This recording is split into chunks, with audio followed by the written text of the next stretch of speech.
All right, bro, I get it. You want your ex back, but you know that chasing her, texting her, I miss you, or trying to find the right combination of words really isn't going to get you anywhere. So here's the truth. You don't make her want you back by convincing her that you're the greatest guy she's ever dated. You do it by making her regret ever leaving you in the first place. Stop trying to get her back. Neediness repels women. It repels the feminine inside of them. When you chase, you confirm her decision to leave you because that proves that you were weak and needy and that her leaving you was the best decision that she made in that dynamic. And I think you know that chasing her in the first place, whether it was during the relationship, after the relationship, was a mistake. So you know instinctually that if you chase her now, it's just gonna repeat the same thing. It basically gives her another chance to reject you all over again. So in short, the goal is not to win her back, it's to make her regret ever walking away in the first place. Having said all that, I've come up with 3 core principles that I believe will help you win your ex back in a way that I don't think anyone else has quite worded this way. Number 1 is your presence. That's your emotional calm and magnetic energy. I'll tell you something that I find really interesting in my professional life.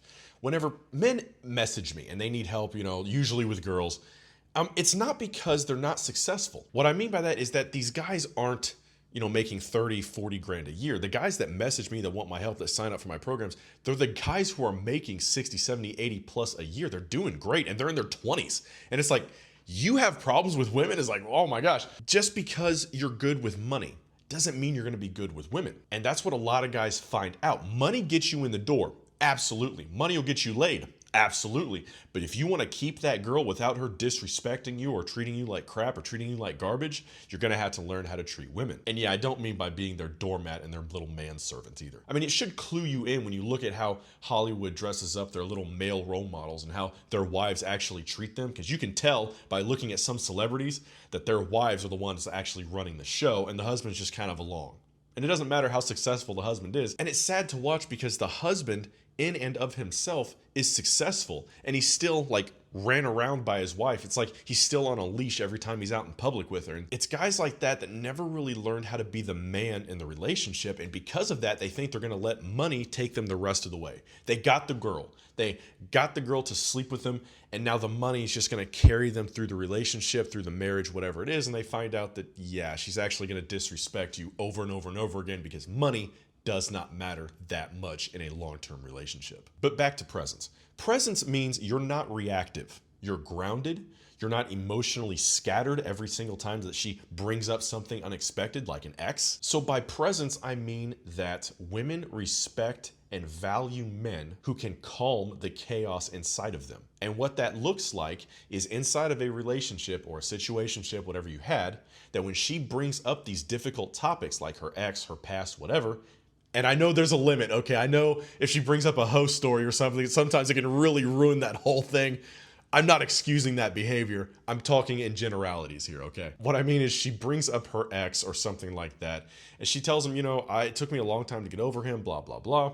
And what she's trying to do is she's trying to see if you will lose your mind just from her mentioning her ex and feel all insecure about yourself and get all defensive and angry and look weak and needy as hell, because that will repulse her and she will know that you cannot be trusted with her emotions. So when I say presence, I mean a masculine calm, that she can tell you anything and that you're not gonna freak out about it. That means this: even if she tells you the most ungodly hoe story you have ever heard, you can simply, quietly do what you want to with her that night, drop her back off at home, and simply never talk to her again. That's what I mean by calm in the worst case scenario, okay? You're not gonna blow up at her or anything like that, but most guys aren't gonna have that. Most guys, they're just gonna talk about an ex or talk about some difficult situation they're having with their mom or their dad or their brothers or their sisters. And God knows they're gonna talk about their bosses and things like that. And what she wants is somebody that will just listen without thinking that she needs an explanation or that she needs a solution to her problems. And part of that is being emotionally grounded in yourself, in your masculine, that allows her to feel comfortable and safe enough to unload those things onto you. Oftentimes, when an ex breaks up with you, It's during a volatile moment. Hardly anybody is just driving in the car on the way back home from Walmart and their ex goes, you know what? I had a great day with you. Let's break up. You know, these things are done in emotionally volatile moments. It's after a fight. It's after something probably stupid. Like y'all were fighting over a loaf of bread or something. And usually what that is that's her last straw because you, for a long while now, have been acting needy and weak. The little thing that she blames the entire breakup on was actually just the last straw, the straw that broke the camel's back, if you will. So that's what I mean whenever I talk about presence, is that you have to create a space for her to feel safe with. Ask yourself this: when you were with her, did you lead that relationship with a calm, dignified, masculine energy? Or were you just as emotionally volatile as she was? Were you the man that she could lean on? Or were you the man that leaned too hard on her? Think of it this way. When a woman feels your calm presence, she relaxes into it. If she doesn't, she tests it. And that's the entire purpose behind her tests, is to see if that space that she wants to unload and trust is safe. Because if she can test you with her little bullshit games and you don't fold, that gives her the confidence to say, okay, this guy's strong enough, he can handle my chaos, I can just dump it on him. So if you want your ex back, you have to become that man again. Number 2 is purpose. Your life does not and cannot revolve around her. The moment she became your everything, she started losing respect for you. What I mean by purpose is that your life is driven by a mission that is greater than her and greater than your emotions. She needs to feel that you are going somewhere with or without her. Women don't want to be the source of your identity as a man.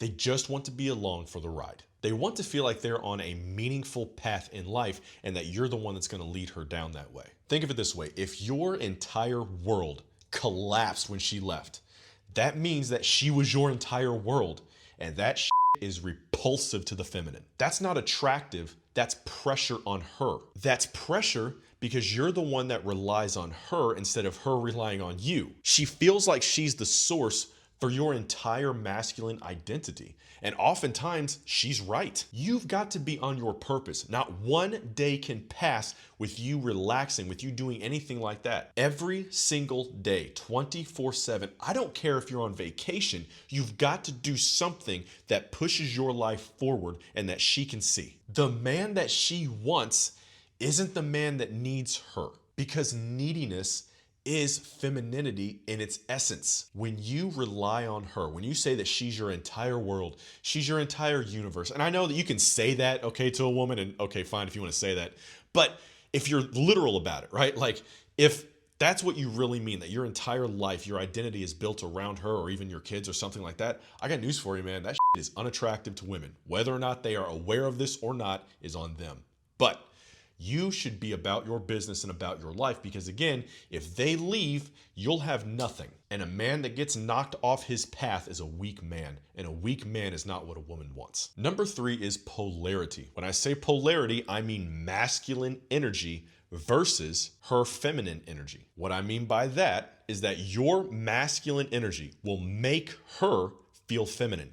It'll put her in her feminine mindset. Polarity is the spark that you're looking for that'll get you out of the friend zone, that makes her feel like she's your lover and that you aren't just her therapist, her friend, or her freaking roommate. You don't want to become her emotional tampon. And how you don't fall into that trap is you simply lead with your masculine energy. Masculine energy, masculine polarity isn't about aggressiveness. It's about direction. It's about decisiveness, and what I like to call emotional containment. Because what you're trying to do is to contain her chaos and her femininity within the boundaries that you have drawn in that relationship. That's how you lead it. It's little things. It's the ability to sit in silence and hold eye contact with her during a date without fidgeting, without looking around the room, without playing with your fingers, without playing with your phone. It's choosing the restaurant. It's leading with vision, knowing where you're going and why, and not just letting her control the entire date because, oh, well, she feels like going here next, so I guess that's what we're gonna do. Short term, it might get you laid that night. Absolutely. Long term, she's going to disrespect you and leave you. Why? Because you're the man. You've got to be the one leading this. And I often say this in my videos. These videos are not about short-term success. because it's a whole different world if you're just trying to get laid. My videos, typically about getting an ex back or about relationships in general, are about long-term success and not short-term success. That's why I'm constantly preaching to you guys about, going no contact, not chasing after your girl, because it could work in the short term. You could absolutely get her back for another try, but what happens is her respect for you lowers itself a little bit every single time, and the needier you act, the weaker you act, eventually even you reaching out to her isn't going to do anything anymore. That's why the only successful long-term strategy to get your ex back is not going to be the same thing that might bring you success in the short term. She doesn't want to feel like your savior. She wants to feel like she has an important role in your life without being the most critical part. Let me wrap it all up like this. Presence is how she feels when you walk into a room. Purpose is what she sees when you walk out of it. And polarity is what makes her want to follow. So how do you make your ex want you again? Think of it this way. Silence is going to be your setup. You're not chasing, you're not begging anymore. Even if you have in the past, you've cut it all out, you've done the absolute best you can, you've gone no contact. Silence is your setup, not your surrender. Think of it like this. Every move that you don't make gives her enough space to wonder and to think about what you're doing. And that mystery is what builds that polarity. Now look, when she reaches out, don't lose your mind and start texting her right away and just blow up her phone, with 12 text messages back to back to back to back to back.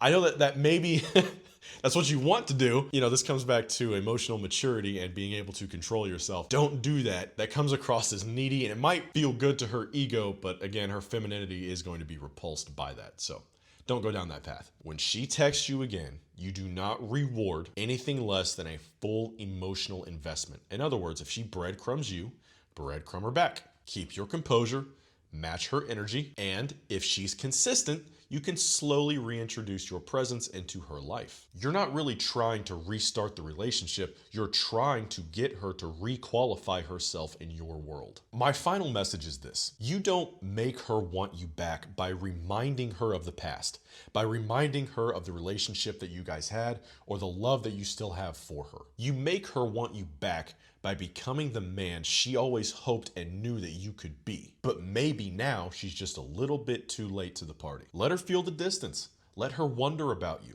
Let her think that she's actually might have lost her chance with you. Let her wonder if she even has access to you anymore. That's how mystery, desire, and polarity and tension are all created. And of course, this goes for any gender. Lil bro, lil sis, you've got this, and I've got you. I'll see you in the next one.